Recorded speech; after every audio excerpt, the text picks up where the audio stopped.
nature nut, I'm not afraid to admit I'm wild about the wild things and I'm proud of it. I'm just a simple case, open and shut. No doubt about it, I'm a nature nut. Today we'll go bird watching, tomorrow we'll catch toads. The next day we'll take photographs of bugs along the road.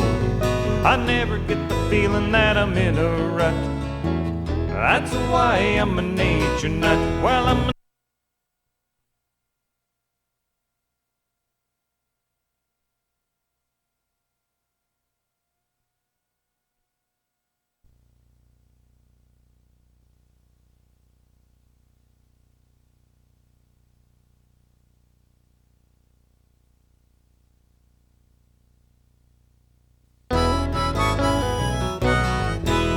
a nature nut, I'm not.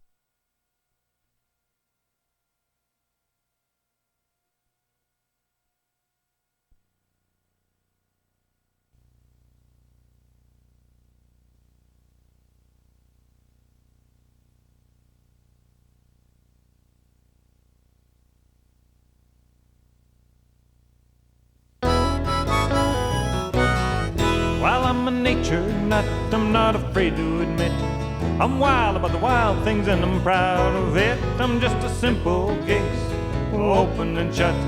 No doubt about it, I'm a nature nut. Today we'll go bird watching, tomorrow we'll catch toads. The next day we'll take photographs of bugs along the road. I never get the feeling that I'm in a rut. That's why I'm a nature nut. Well, I'm a nature nut, I'm not afraid to admit I'm wild about the wild things and I'm proud of it. I'm just a simple case, open and shut. No doubt about it, I'm a nature nut.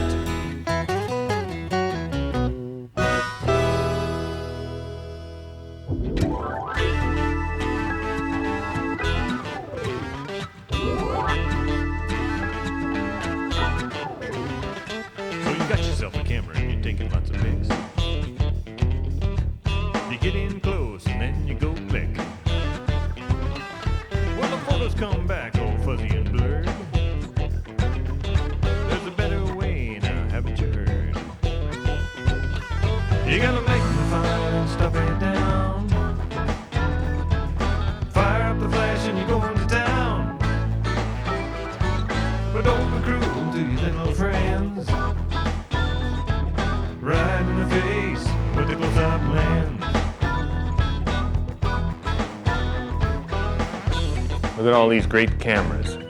You know, eventually people who like nature get to the point where they want to take photographs of nature. We all start taking scenic pictures, things like mountains and lakes and so on, because that's what most cameras are good at doing.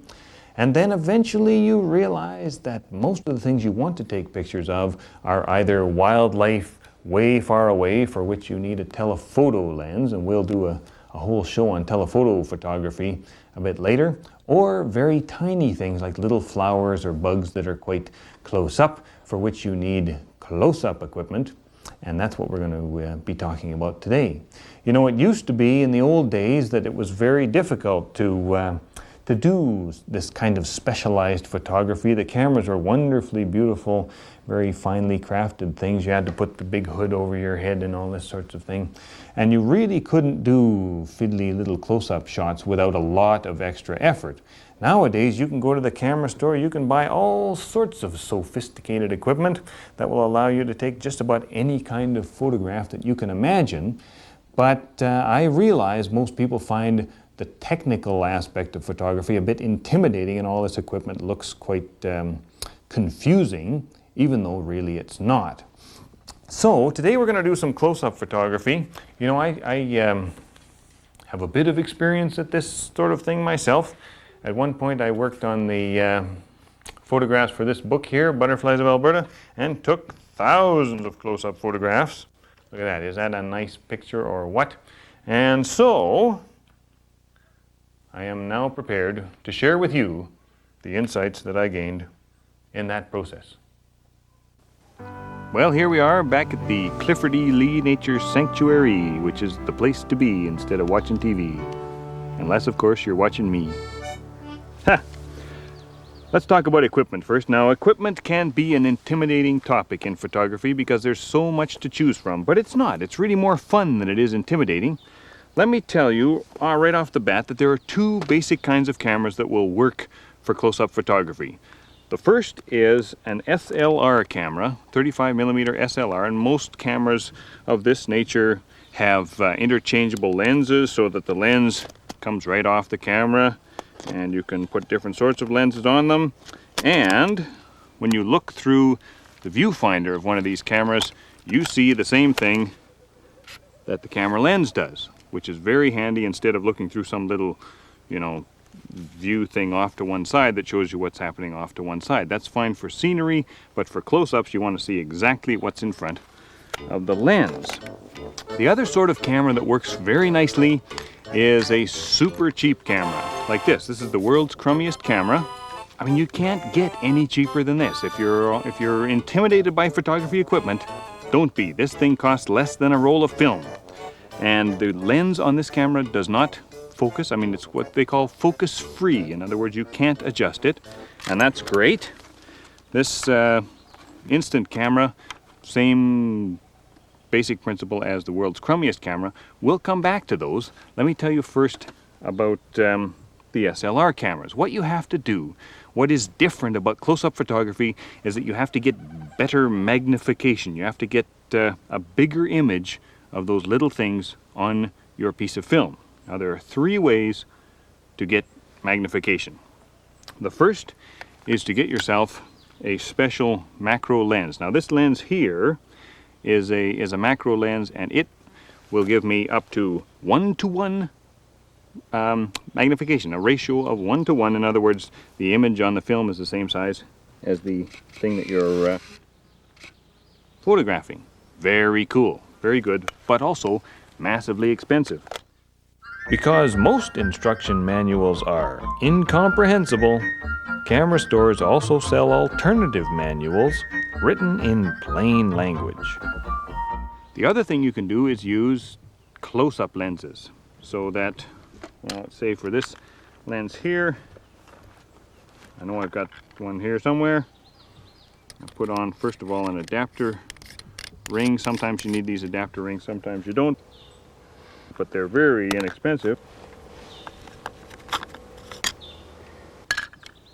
And then a close-up lens, which is essentially a magnifying lens that goes on the front of your regular lens, and that gives you the extra magnification that you need for close-ups. Or there's another way to do it, and these methods all have their advantages and disadvantages. Everybody gets the pleasure of choosing whichever one they want. The other method is extension tubes, which are just hollow tubes. There's no glass in them. You'd think that would make them inexpensive, but it doesn't. And they go between the camera lens and the camera body. There we go. And there we go. And then you've got another sort of close-up arrangement. It's up to you, whichever one you can find, whichever one works with your camera. All three work quite well. The only other things you might need would be a tripod and an electronic flash, but hey, that's enough for now. By pure chance, it is sometimes possible to get great pictures even if you ignore all of the technical advice you have ever heard. Well, this fireweed flower looks like a good subject for a close-up photograph. In many ways, things that don't move around are the easiest subjects for this sort of thing. And for that reason, I've brought along a tripod. If you don't have a tripod is a great thing to get. The heavier the tripod, the more stable it is. A lot of people make a mistake of buying a tripod that's too light, and it doesn't really do the job. But this one should do just fine. And the way you use a tripod, what I'm going to do is use this zoom lens with the close-up lens on the front. And the way you do it is you simply put the camera on top of it. It has a little screw-in attachment. And the whole idea is to keep the camera perfectly still so that it doesn't jiggle and ruin the picture. So now the light's not too bad on this. The other thing that I'm concerned about is what we call depth of field. And depth of field has to do with how much of the flower is in focus. If you, it gets complicated, but it's still a lot of fun. If the camera has a wide lens opening, letting in a lot of light, then only a little tiny bit of that flower will be in focus, maybe the front half and not the back half. If you make that lens opening smaller, then the whole flower will likely be in focus. But if you make the lens opening smaller, then there's less light getting to the film, and if there's less light getting to the film, you have to have a longer shutter speed. The shutter has to be open for longer, and so you have to hold it steady on a tripod. So let me just compose this. Oh, it's really nice, beautiful, really, really pretty. It's another reason to have a hat with a floppy brim. You can just poke it up and it doesn't bang into your camera. Oh, that's nice. And one last thing.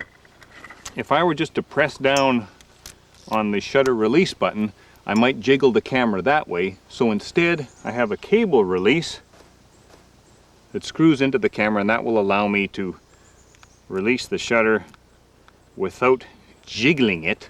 Some modern cameras don't have cable releases. With them you can use the self-timer, or you can buy some sort of electronic thing that does exactly the same thing as a cable release but costs about 500 times as much. Up to you. Yes, I'll bet that's going to be a nice picture.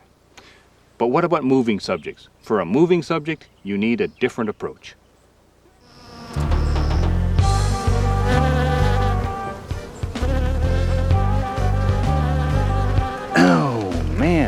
Bees are a good example of a subject that just won't sit still. You can't reason with them, you can't slow them down. And you could never follow a bee with this camera on a tripod, now could you? So you have to have that extra mobility.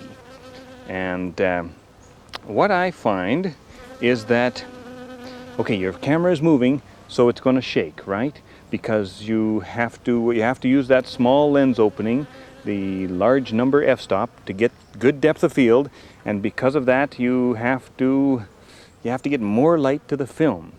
So what I do, rather than use really sensitive film, is I use a flash, an electronic flash, and there are a couple of different kinds of flashes. This is a flash that's intended for taking close-up pictures. It's called a ring flash because the whole thing lights up and it gives a very even light with almost no shadows on the subject. Now, some people like that effect, other people don't like that effect. It's certainly not a very natural effect because, you know, you don't get that kind of light in the natural world. If you were to use a normal electronic flash like this, you have another problem because the flash or the camera might be aimed down there and the flash is aimed up here. So even though the flash is completely automatically controlled by the camera, what you need to do is take it off the body of the camera. And those bees will stick around. This is a great spot for bees. Think we were making a bee movie. To be or not to be. Lots of great bee jokes. And now I've got a really good system for close-up photography.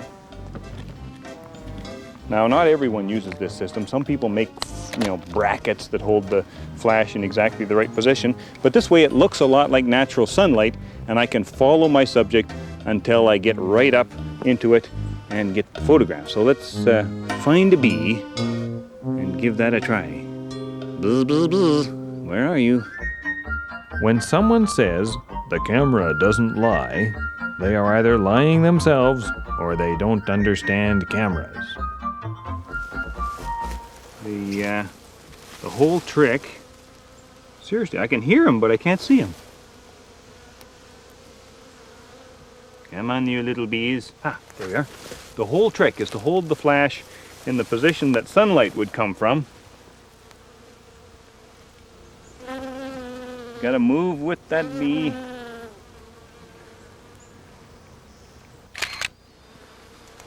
I don't know if I got that or not. That's half the fun. You have to wait until you get the photo back before you know whether you succeeded or not. Don't be afraid to just hit that shutter release button. A wasted picture costs less than $1, so why not take some chances? I should tell you too that a lot of people wonder about using a flash in broad daylight. After all, doesn't the daylight itself give you enough light? Well, it really doesn't, because you're using a tiny lens opening, a relatively fast shutter speed, maybe a 1/25th or a 1/250th of a second, and I use relatively insensitive film, but ASA 50 or 100. Hold the flash up there, and so all of the light that exposes the picture is coming from the flash. I think I missed that little guy, didn't I? Not from the sun. So it's not a bad system that way at all. If all of that seems too complicated to you, you can always try reading your owner's manual. A lot of people forget that. It's a great thing to do. That macro thing, it ain't that hard. Big game hunting in your own backyard. Oh, look out, dude, it's a great big beetle. Grab a light meter and match up the needle. And magnify it and stuff it down. Fire up the flash and you're going to town. Oh, don't be cruel to your little friends. Right in the face with the close-up lens.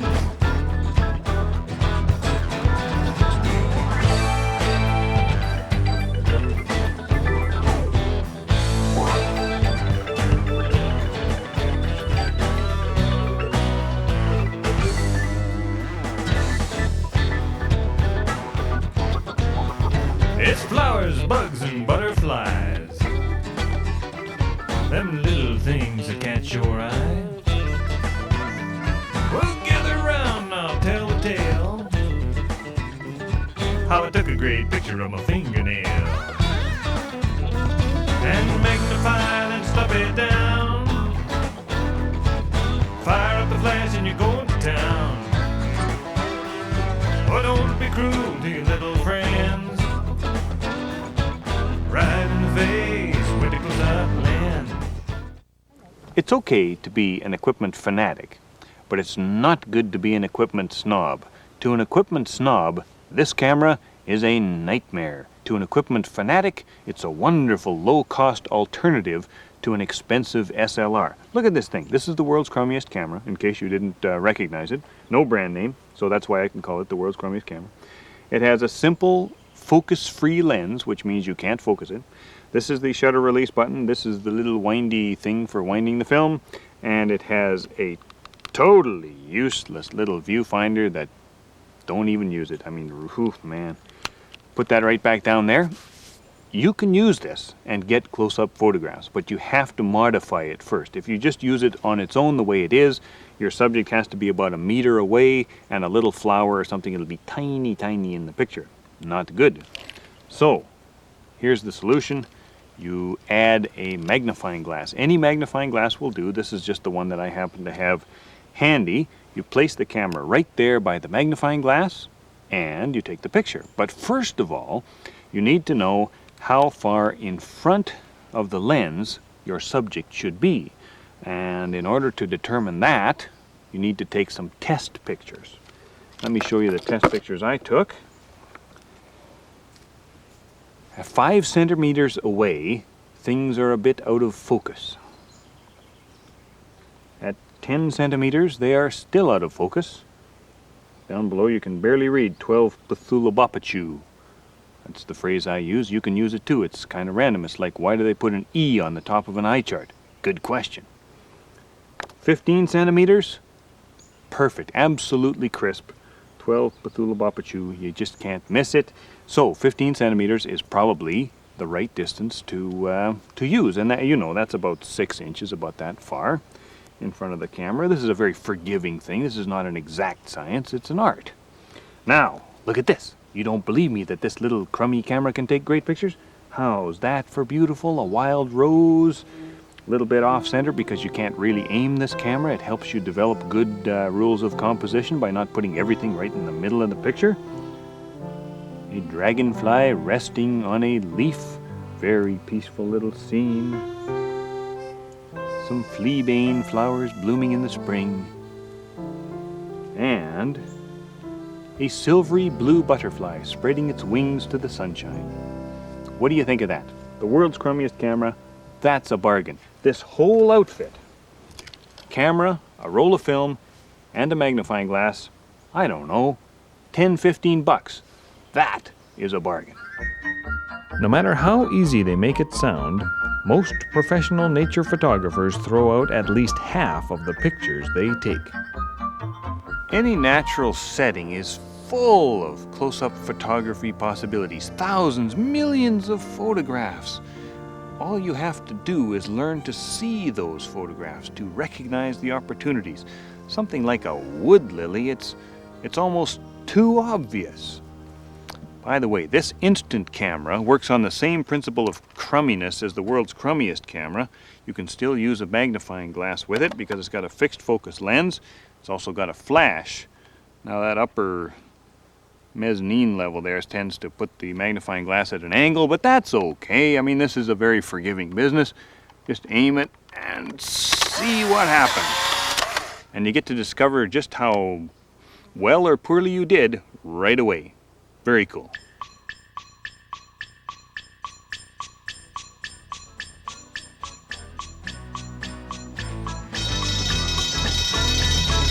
Magnify and stop it down. Fire up the flash and you're going to town. Yeah. Oh, don't be cruel to your little friends. Right in the face with a close-up lens. And magnify and stop it down. Fire up the flash and you're going to town. Oh, don't be cruel to your little friends. Right in the face with a close-up lens.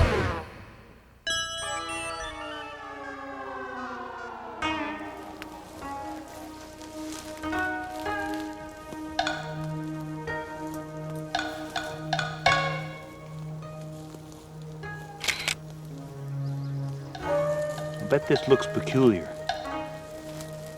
When you're after insects, lizards, frogs, small things that are sensitive to motion, you have to move so slowly and so smoothly to stalk up on them. It's like you're doing Tai Chi or something.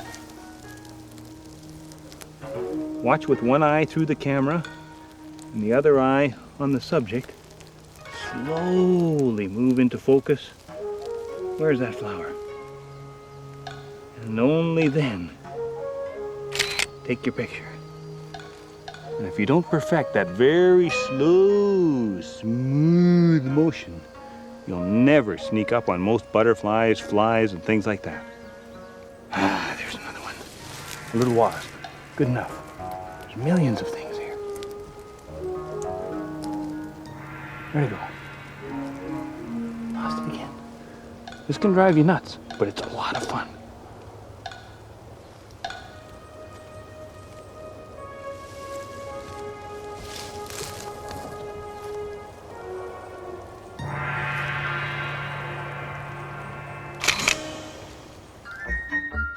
Whoever invented the term f-stop had no idea how much confusion it would cause.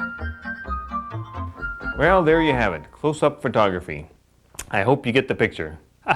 Actually, I do hope you get the picture. I hope you give it a try, and I hope you are successful. And remember too, today we've been talking about primarily the technical side of close-up photography. There's also a very important artistic side. Remember to think in terms of composition, in terms of color and texture and line and all those things that make your photographs just that much more beautiful as well as informative. So, I guess that's all I have to say for today. Perhaps we'll finish up with a little bit of a slideshow. Are you watching there, geckos? You'll like this. Might learn something. Actually, it'll be more like pictures of food to them. So until next time, I'm a nature nut. Hope you are too. Bye for now. Well, I'm a nature nut, I'm not afraid to admit. I'm wild about the wild things and I'm proud of it. I'm just a simple case, open and shut. No doubt about it, I'm a nature nut.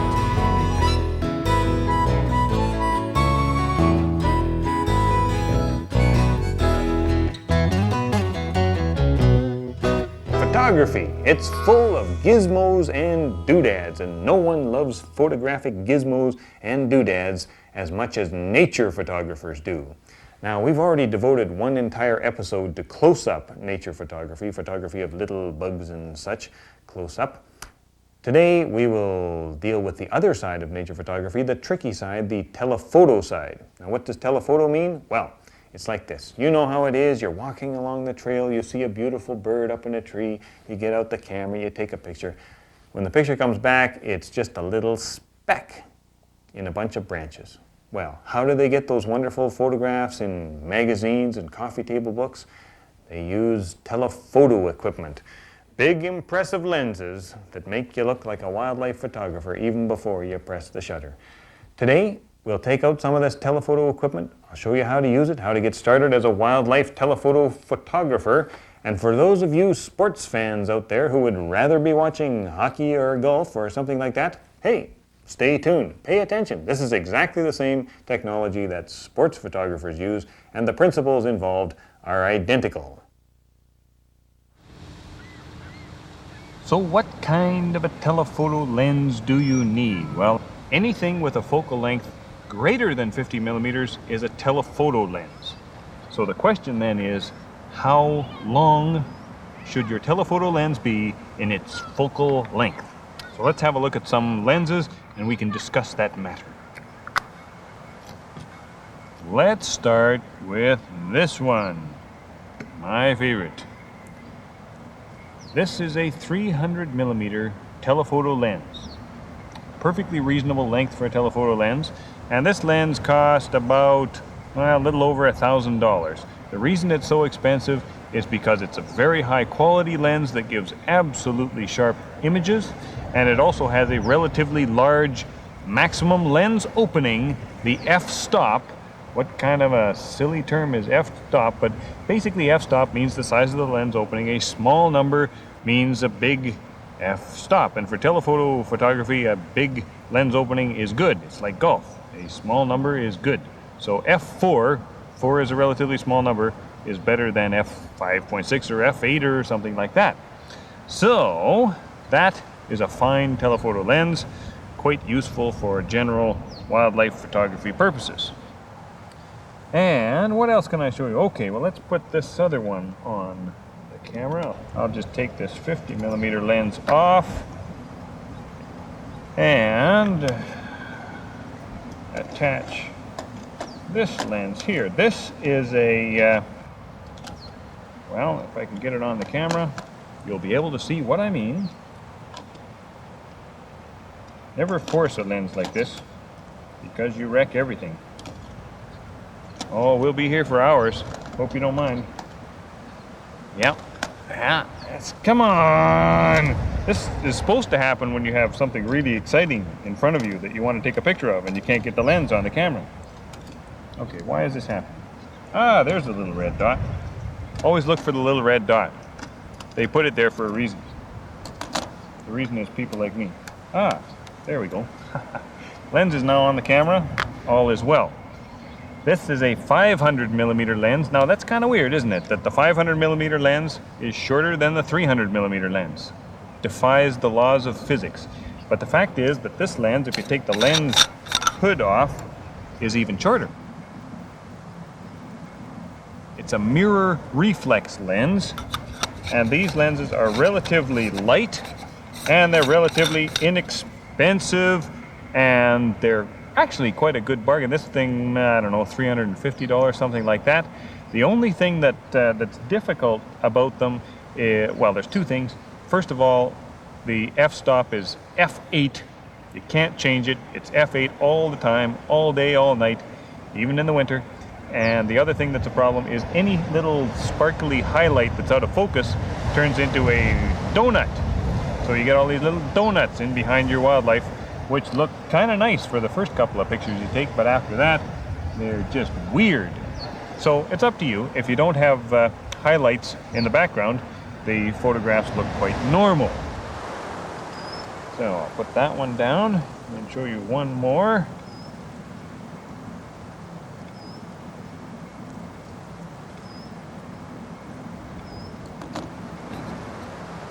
There we are.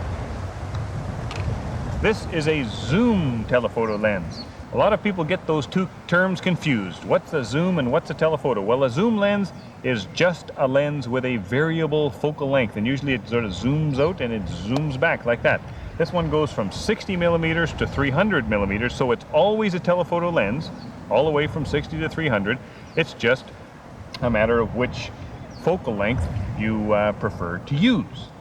So, you know, you'd think that would be quite handy, but actually most zoom lenses aren't quite as sharp, aren't quite as high quality as normal telephoto lenses, even though this one was, again, relatively inexpensive, about a $350 lens. Not that all zoom lenses are $350, but this one was. Now, I still haven't answered the critical question, what length of telephoto lens do you need? You need the telephoto lens that's right for what kind of pictures you're going to take. If you're going to take pictures of large animals in national parks like deers and bears and things like that, you probably only need about a 200 millimeter lens. If you're going to take pictures of small birds, you need a 300 or a 400 millimeter lens. That's why I chose a 300 millimeter for my favorite telephoto lens. And if you really want to go wild, you might want to get one of these things. This gizmo is a teleconverter. And a teleconverter is a little gizmo that fits between the lens and the camera and doubles the focal length. So this thing can turn my 300 millimeter lens into a 600 millimeter lens, and that's great. A slow shutter speed lets in more light than a fast one, but the slower the shutter speed, the more likely the picture is to blur. Okay, well, let's try to put some of this equipment to use.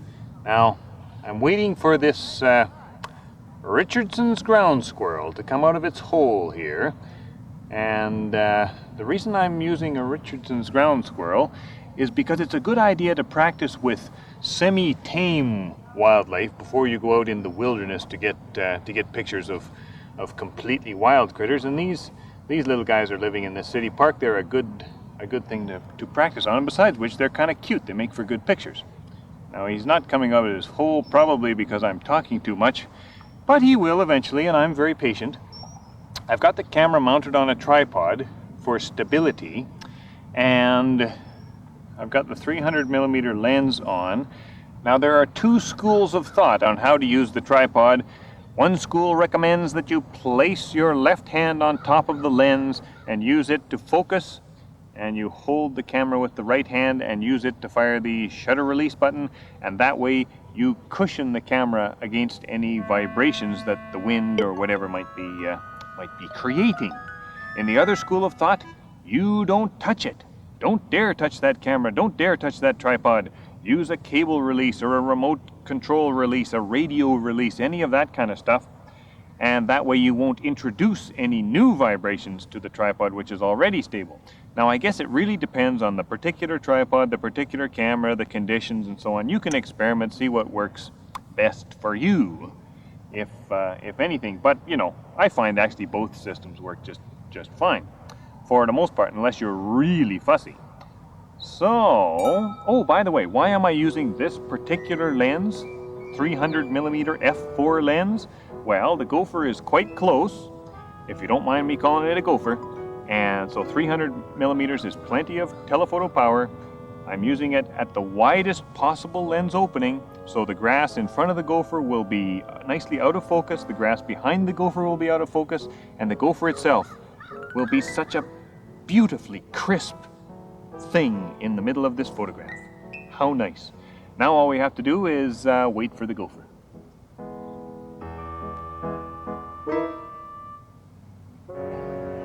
Come on, gopher.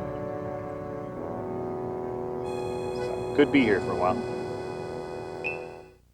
Now, what if you don't want to carry a tripod? It helps to have a shoulder rest, or gun stock they're sometimes called. It's just a little thing. This one just comes off the camera, goes back on. Very handy unit. And let me show you how to use this. So the whole idea of this shoulder stock, gun stock, shoulder brace, whatever you want to call it, is that you steady the camera with 4 separate points on your body. First of all, your shoulder itself, and the camera rests right, or the stock rests right in there. Secondly, your left hand holds the lens and operates the focus adjustment. Your right hand grabs onto the body of the camera and works the shutter release button and advances the film. Remember that all cameras are the same. There's no such thing as a left-handed or a right-handed camera because the shutter release button is always on the right. Kind of strange, but true. And finally, you, whatever part of your face sticks out the furthest, in my case my nose, will also absorb vibrations from the camera, and you just hold it nice and steady, and if you've got a good steady place to sit or a steady footing even, you should get very crisp, sharp photos. And let's try it on that gull there. Oh, always remember to advance your film after each shot, or get a camera with a motor wind. There we go. And let's try it on something else too. Let's go try it on some ducks. Okay, now I'm going to sneak up on this little family of ducks here. And I've got nothing to hide behind. I can't use any cover. I can't worry about, sneaking up from downwind. Ducks really don't smell that well, or, they don't have that good a sense of smell. But if I look like I'm doing something else, like I'm just, talking to my friends, then I should be able to just move in and squeeze off a couple of pictures while you can tell that they're a little bit nervous about me, but I'm trying not to go straight toward them and trying to be a little more sneaky about it.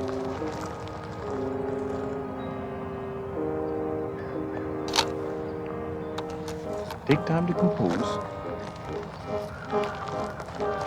And now they're on the move. They just know that something's happening. Maybe one more shot. The mother bring her head up. Oh, what a nice family. We can get I'll bet those will be good. I'll bet those will be good shots.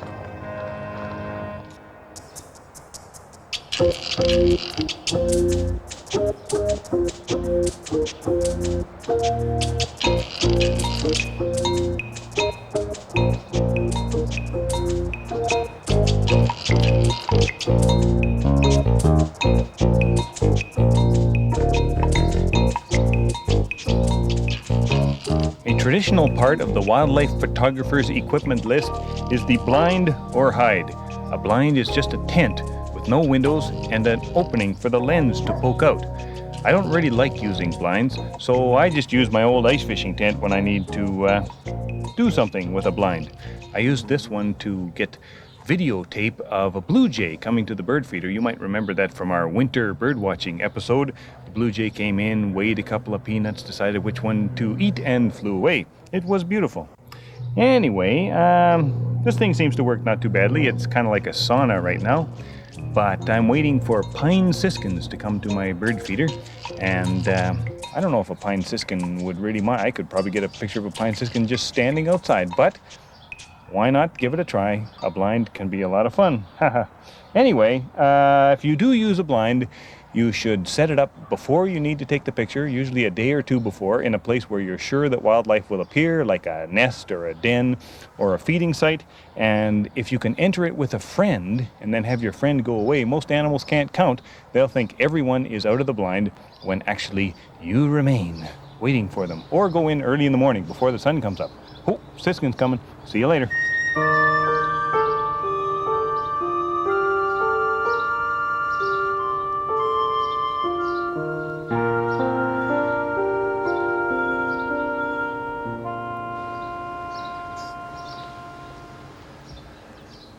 For some reason, many birds and mammals don't seem to mind a car the way they do a person on foot.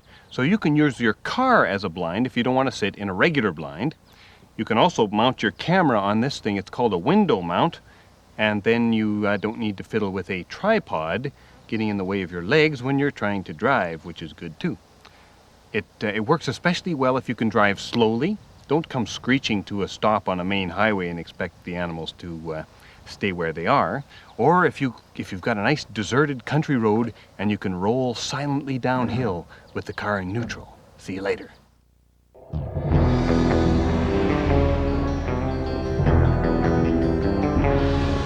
Telephoto man, with the camera in his hand. Before he's done, just wait and see. From grizzly bears to chickadees, he'll track them o'er the fields and trees. They'll have no privacy.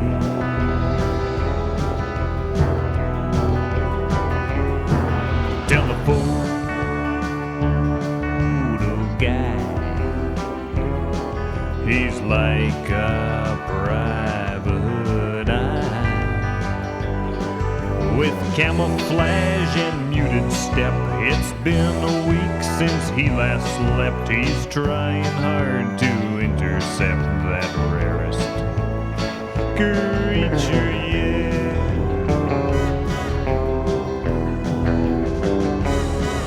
Telephoto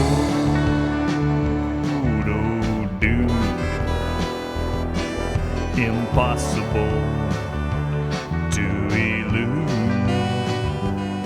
Oh, he loves to have the final laugh.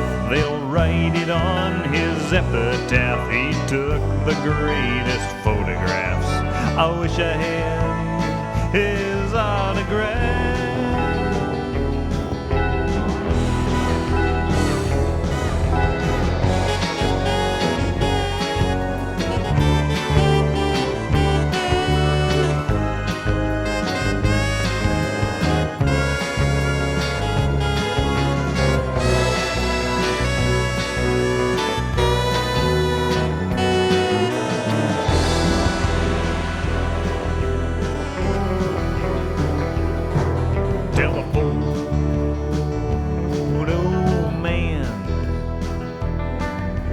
Stalking through the land. He's hiding now inside a blind. You never know just what he'll find. Hear the whirring of his motor wind and his telephoto. Telephoto, my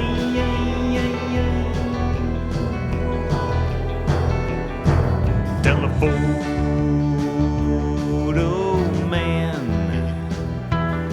With the camera in his hand. Before he's done, just wait and see. From grizzly bears to chickadees, he'll rack them o'er the fields and trees. They'll have no privacy, have no privacy. Telephoto.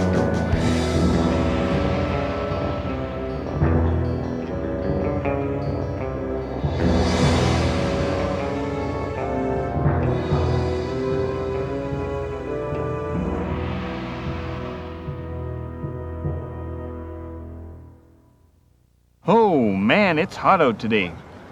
Any of you who've been watching this show, you probably recognize this, the world's crummiest camera. It's a great piece of equipment. Just like that old movie camera that I had when I was a kid. It has a tiny little fixed focus lens. You can't adjust it. This is a really, really simple camera, and it might just work if we put it up to the binoculars. First of all, turn your binoculars backwards. Look through the binoculars backwards and line up that lens perfectly so that you get the camera lens right in the middle of the binocular lens. And then tape that little thing down.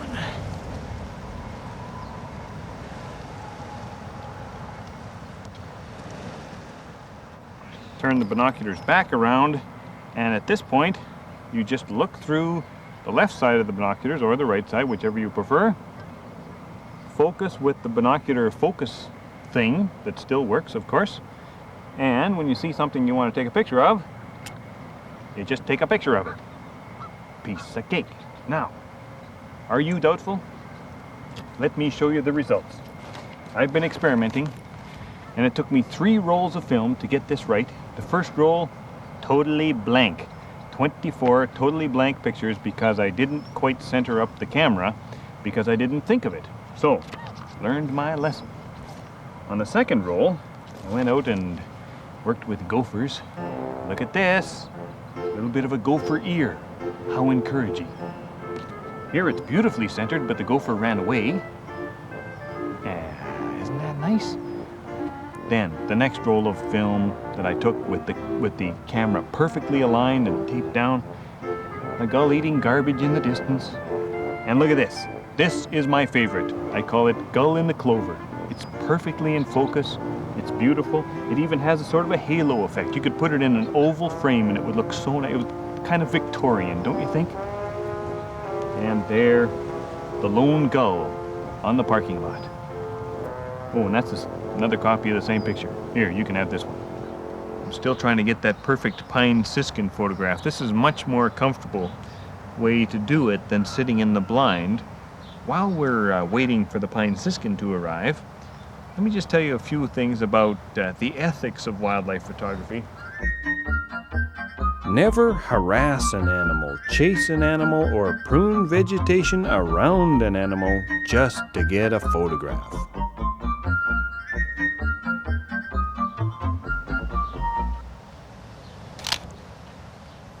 There we go.